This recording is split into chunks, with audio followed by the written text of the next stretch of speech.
Hello. For my honors project called Dirty Fuel and Climate Justice, I investigate methane gas and its effects on communities in Texas and North Carolina and Virginia.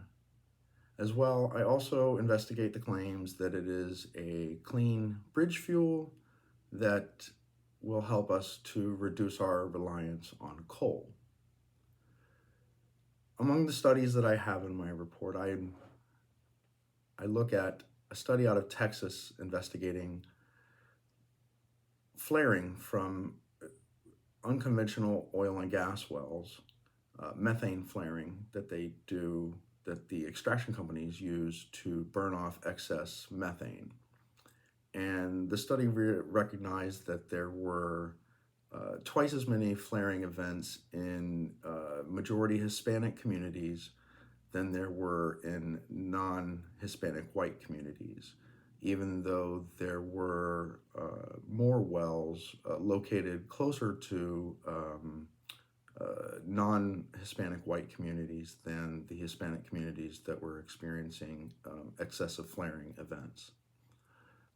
The second piece of information that I used for my study looks at, in the same area of Texas, the Eagle Ford Shale, looks at the siting of disposal wells where they dispose of fracking fluids, wastewater and wastewater from the extraction and production process of natural gas in Texas.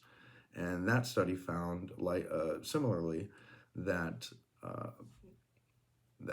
disposal wells were sited in majority neighborhoods, communities that were either Hispanic or people of color, two to three times as much as they were in non-Hispanic white communities.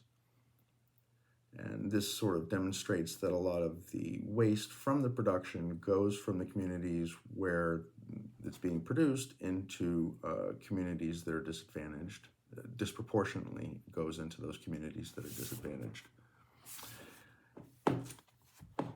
And my third study looks at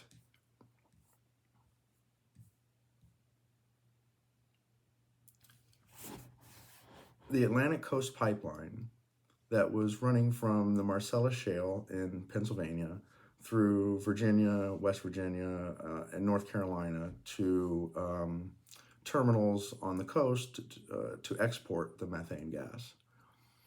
And in the studies and the information that I have shows that within 1 mile of the proposed route of this pipeline were all but one county were majority people of color and indigenous communities and black communities, BIPOC communities. So the pipeline, a lot of the infrastructure for the pipeline, compressor stations and LNG plants, liquid natural gas plants, were proposed to be sited in communities that were heavily Native American or Hispanic communities, or in this case with the compressor in a heavily black community that was founded by descendants of freed slaves. And then I look at the claim of methane as being a clean bridge fuel. And the information that I have shows that approximately 2.3% of all of the production of natural gas, of that amount of natural gas that we produce in this country, ends up leaking out of the infrastructure.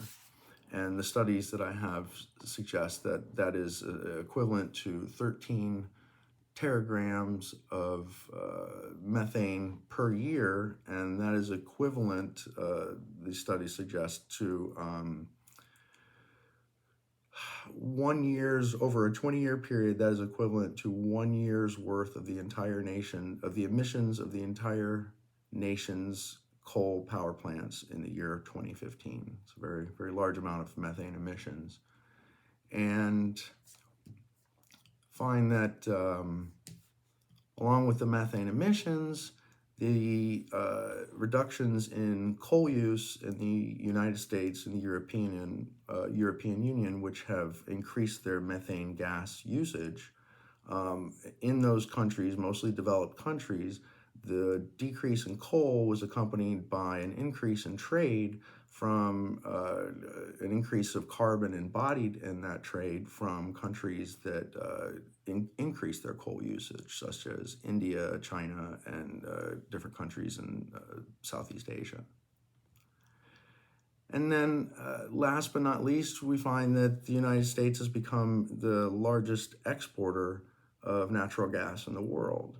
So the United States is now fueling the rest of the world with bridge fuel at the expense of a lot of these communities of Hispanic and Black and Indigenous people of color, BIPOC communities.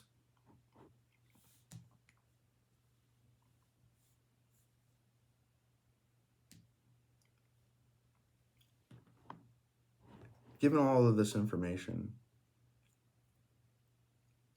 I conclude that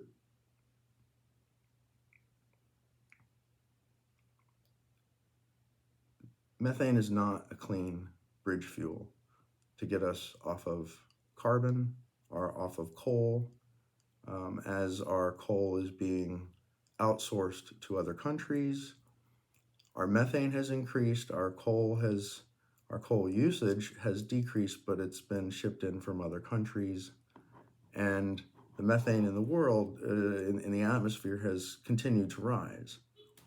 So it doesn't appear that we are actually reducing our consumption of carbon and our emissions. We're just moving it around so it appears that we're not using as much.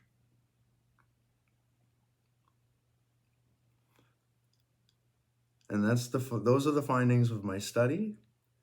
And I believe that further research is going to be needed to find out exactly how much methane is coming out of our production processes.